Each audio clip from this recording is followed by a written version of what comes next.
Today we recall my first interaction with a pre-written long-term campaign.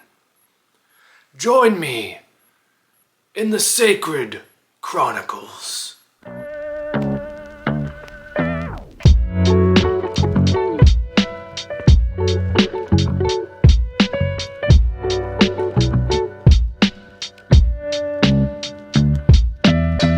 Welcome back to the channel. I'm Sacred with the Sacred Art of Gaming, and this is Sacred Chronicle number 2. And today we're going to be discussing my experiences with East Texas University and the campaign that took place. I think there's a lot of good stuff to take out of this experience, and I enjoyed it a lot more than I thought I would have, to be honest. And the reason why I say that is that this isn't like a super, it's not superheroes, it's not like high fantasy, it's not dark fantasy, it's not like crazy sci-fi. It's literally, you're just in college. Like, this is something that like you could just do in real life other than the obvious paranormal stuff, right? I know someone's like, man, I couldn't get into college. What I want to talk about here is kind of just like East Texas University in general. What is it? Why is it special? Why is this campaign special? And then the specific like characteristics with my experiences that made it really special. So let's get into it. East Texas University, if you are not awares, it is based off of Savage Worlds Adventure Edition. Actually, I take that back. It's not based off Adventure Edition. It's based off Explorer Edition, except for this one. The reason why I think it's worth bringing that up is that Savage Worlds kind of does the whole pulpy action. You know, your character is really the main character. They got a little bit of plot armor, which I think helps a lot with this, which is kind of like heroic horror. With East Texas University specifically, it's going to be more so in the vein of something like Buffy the Vampire Slayer, East Texas, of course it is East Texas University. I was going to say Supernatural, stuff like that, although that gets a little crazy. You're going to be just normal college students who are just kind of discovering and stumble upon some stuff. And it ramps up as the campaign goes on. And there is a little bit of magic in it, but it's more like ritualistic magic, where they're kind of, you know, sitting down, grabbing some crazy ingredients. They have to grab some strange ingredients, some exotic, some straightforward. Do a ritual, and it takes time. So there's not a whole, you know, there's not like a lot of flinging fireballs and stuff. Although, like, towards the end, things did get kind of crazy. So with East Texas University, even if you don't do the campaign, it's going to be tied and themed around being a college student. If you don't know, ETU is East Texas University, so there's also going to be a little southernness to it. So you've got your archetypes, things like the occultist, ROTC, the journalist, the jock, the country boy or girl. You also have your frats and your sororities, which is great. There are tables for like annoying roommates and anti-tech tables and cursed effects. I know there was an individual that had like issues with their vehicle, which was pretty neat. There's all kinds of cool like edges, which is kind of like a feat in Savage Worlds, like things like Test Taker, which help you take tests. Local favorite, I See Dead People. Medium, which are some neat things. So there's a lot of things that are going to be important for a college student. It is also going to be important or a big deal in this game. So like a car is a big deal. Being able to, like, what type of finances they have at their disposal, also a big deal. Their actual classes and how well they're doing in their classes. So as you can imagine, they're also juggling these supernatural events that are taking place around them. Now, if we kind of go into the story, what's very interesting and challenging about the story, I don't know if I'd say I wasn't prepared, but like I wasn't prepared. I wasn't prepared for a few reasons, but the main reason I want to mention for this is that this is a campaign with a mystery to it, which, man, it is so much easier to do like an action adventure type campaign where you don't constantly have to worry about accidentally spoiling something later or something happening with a character that was never intended for them with the story as a whole. So inevitably things like that happen, and then you have to kind of do this second, third, fourth order effects of, okay, well, if this person is doing this now or doing that, what would that mean for this story as a whole? I think that was actually a good lesson to have learned from the campaign and for like a mystery, is that it's not over. It's not like the mystery as a whole is broken and you don't necessarily have to abide by this 100% of the way, the whole way. But you kind of have to think through, okay, this is what happened. How does that change everything else? So that can be a challenge for sure. And it's almost easier, it is easier to just try and stay within the confines of the pre-written adventure. But I'll be honest with you, I prefer to like just build an adventure on the fly with people collaboratively. Which, when you're worried about a mystery, that's kind of a problem because now you're building all this stuff that can get in the way of what inevitably is going to deliver better if the mystery actually hits, if you actually withhold certain things and don't give them until a certain time. And then you can kind of find yourself in a weird pickle of, oh no, it kind of makes sense that they would discover this thing now because of this. Do I withhold it for later in their career or not? And speaking of time, they did a brilliant thing in this game. So they have your freshman year, sophomore year, junior year, and senior year.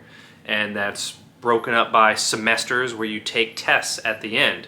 And you roll based on your skills, and you have you'll get positive or negative modifiers based on what is going on at that time. So in addition to your normal issues of dealing with the paranormal, you're also dealing with the issues of school.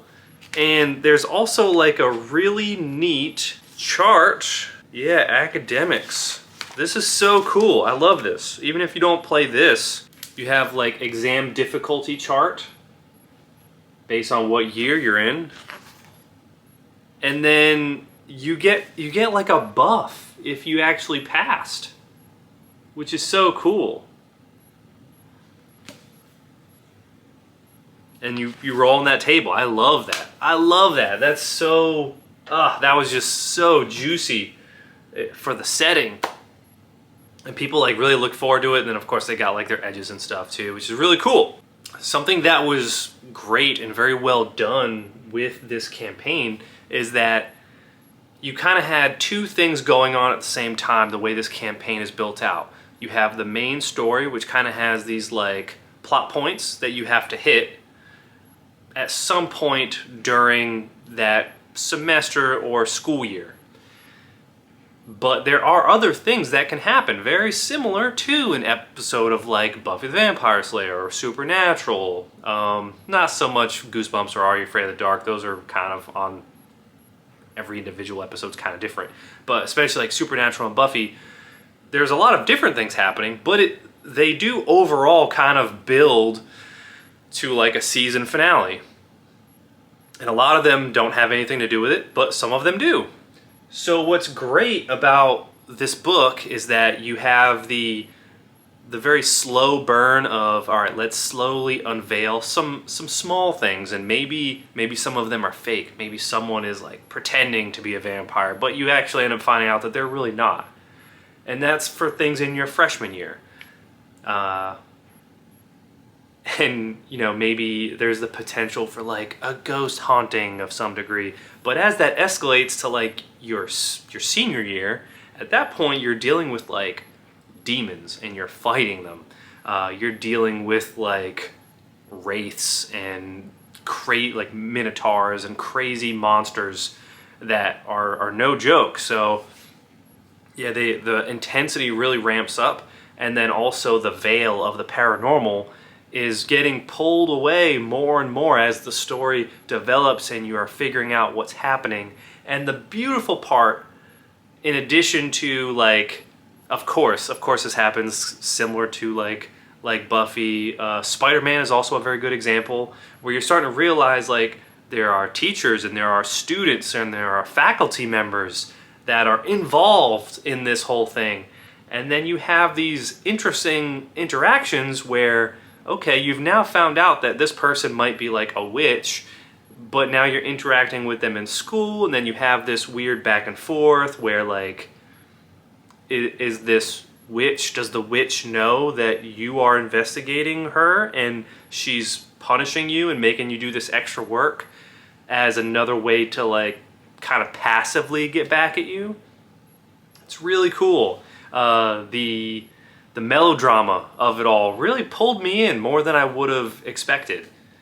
And yeah, it was pleasantly surprised by all of that. So you start taking things like the main story, you're peppering in these little individual stories that you can get in Degrees of Horror, or also Pine Box Perils, which there's a few, and we didn't even do all of them. There are still some left that like I could do in like a one-shot, but there's quite a few where it's just, and some of them even build on each other, that have their own self-contained stories that start in freshman year, and some of them like build up until like senior, junior year, which is really awesome, where you get the full fleshed out like, oh my god, this person is actually like a lizard man or something.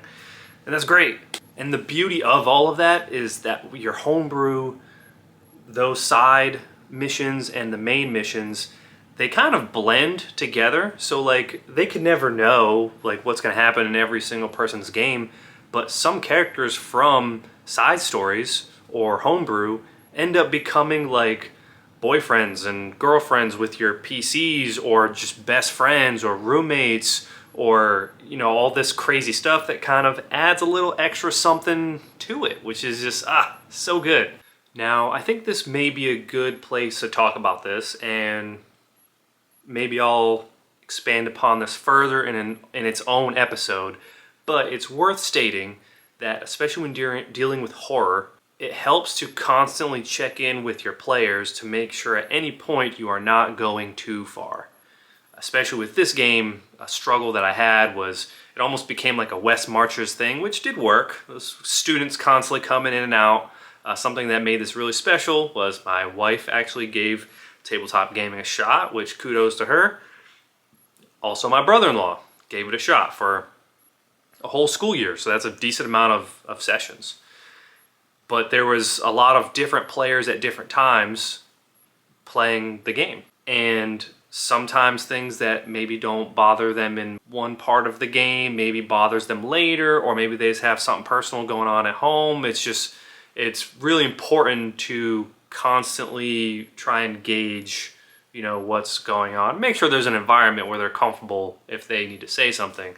Because I did take it too far, and at this point my wife was actually not playing the game, so it was easy for her to say something like this. We were kind of talking about ideas for the game, and it kind of resulted in this like Saw movie-like scenario, which was maybe a little too intense for one of my players, and yeah, kind of had like a little bit of a moment where we had to step back. And I know that's I've definitely learned from that moving forward, like, man, you know, it's not just make-believe and imagination to everyone all the time. There are things that can bother people. So keep that in mind for sure.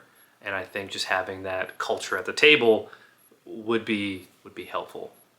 So moving forward, as things progress in the story, and you're getting all these different characters that are members of faculty and people that are, you know, classic supernatural Buffy, like, oh, they're dead, they're not dead, they're a vampire, they're a zombie, they're this, they're that, they have this item, which there's a really cool Zippo lighter item that like shoots a fireball.